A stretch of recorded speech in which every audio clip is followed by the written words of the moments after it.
internet wants art, and I am here to deliver that request. First, I gotta wash my hair. Okay, that's better. People have really good ideas, but not everyone is an artist, or not everyone can conceptualize those ideas in like a way that fits what they're thinking in their brain. But I want to do that. I want to make people's ideas come true. So whenever I see an idea or a concept and someone in the replies goes, someone should draw this, my artist brain goes off. It's like an instinct. It's like I'm a werewolf and there's a full moon out there. So that's what I plan on doing today, turning people's ideas into reality with art. First thing that I saw is right here with this person asking to draw Kim, Jimmy, and Mike from Better Call Saul having a movie night. If you've never seen Better Call Saul before, let me break down why this hypothetical situation is kind of hilarious. Kim and Jimmy are two funny, goofy, middle-aged lawyers, and Mike is like a 75-year-old grumpy old man. It's obviously much deeper than that in the show, but that's pretty much all you need to know. Okay, I quickly did a few thumbnails, and here's what I'm thinking.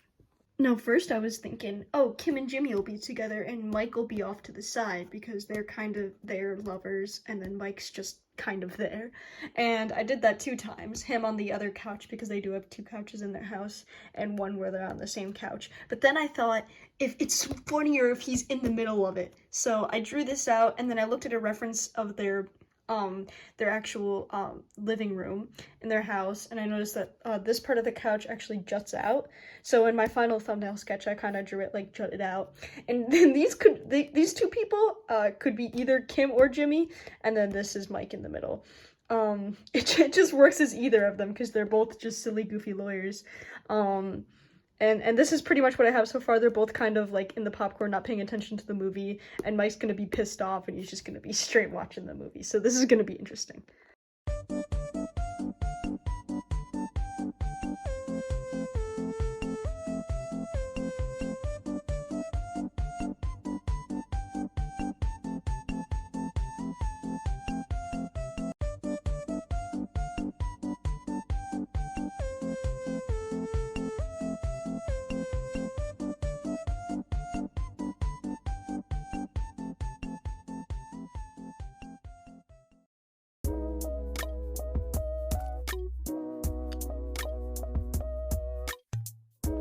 Here are the very bare bone basics, and honestly, I'm in love with it so far. I think it looks amazing. I'm so happy with it, and it's always nice as an artist to be happy with what you think and thinking that it looks good, because sometimes you're making art and all you can think of is how bad it looks, but I'm glad that I'm not in that mood right now. Also, I have in fact decided that this will be Kim, and this will be Jimmy. I'll fix that. You guys ever feel like long-form art content is dying? Like, it would be way better for me to post like this on TikTok and like condense it into like 60 seconds. But I don't want to. That's the thing. Like, I don't particularly like TikTok. I like long-form art content.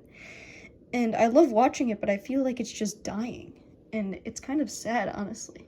I should probably move this over to the middle so you can tell what the subjects are and not have so much unnecessary space. But in this space around them, I'm going to be hiding a ton of Easter eggs related to the show. So not useless space, just making sure their centered subject is in fact centered. Okay, now that I've got the basic sketch down, I want to add in some Easter eggs and other secrets to find in this piece. First thing I want to add in is the time machine book, which is a reoccurring book in the series that's in a few different episodes and kind of acts as a theme for some of the episodes and the story overall. So I'm just gonna put like a TM on here so I remember to color that in accordingly when I get to that part. And while we're here, I think I'm just gonna add a candle, which is kind of a reference to an episode, but also they do just have candles a lot. But there is one specific moment with a candle that sticks out to me in the show and many others, but I can't say much more about that without spoiling it, and I know not everyone has seen the show or is planning on seeing it or is currently watching it, so I'm not gonna elaborate too much on that one.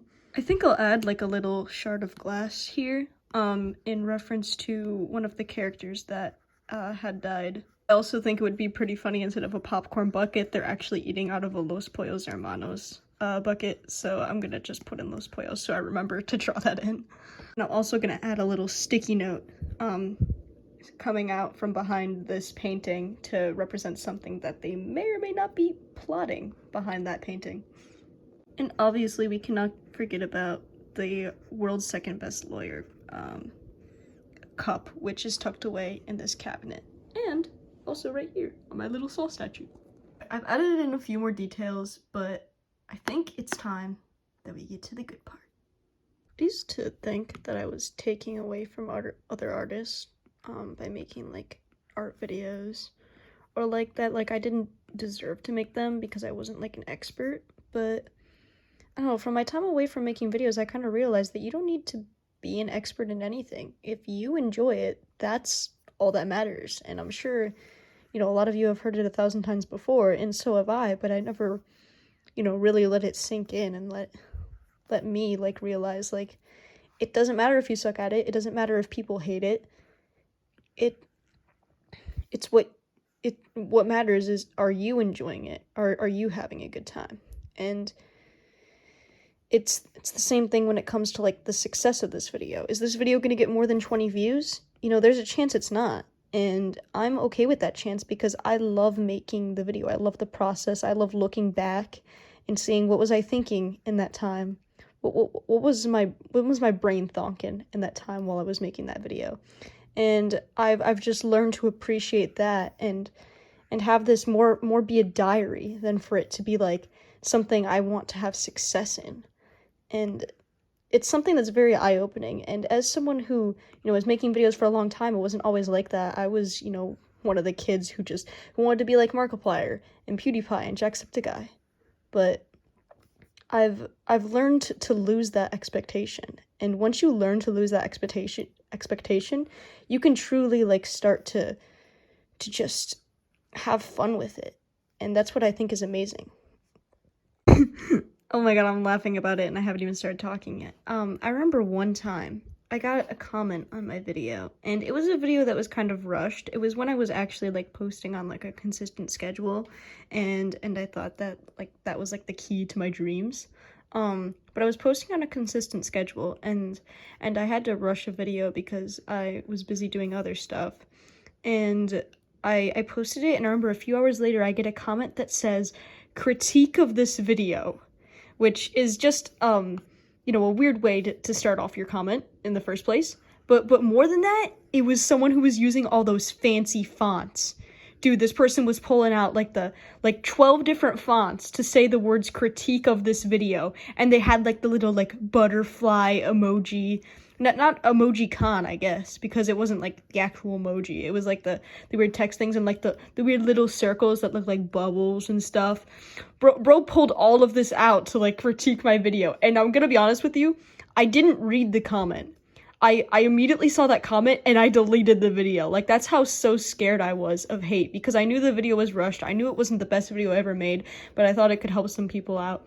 I wasn't expecting someone to full-on critique this video with like everything they had, and now looking back on it, I just think that whole concept was absolutely hilarious.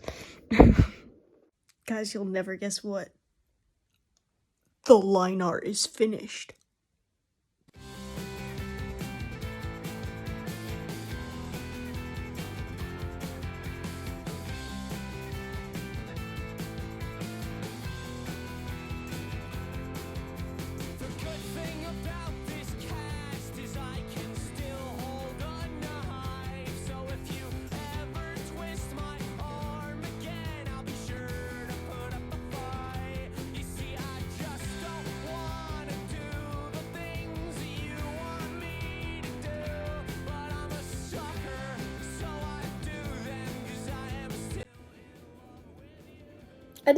I would just show you it on the iPad, but for the final result, I'm just kind of so you can see it in the nice, high quality that it deserves. It's not perfect. I see how it is flawed in various ways, and if I were to do it again, I would do some things differently. And now that I have that knowledge and that information, I could be a better artist. So, yeah, it was overall just a really fun experience, though. It was pretty chill. And I'm glad I could make something that someone said that should be made on the internet. That didn't make any sense, did it? Anyways, if you're gonna take anything out of this, the lesson is I have no idea what I'm doing, and that's okay.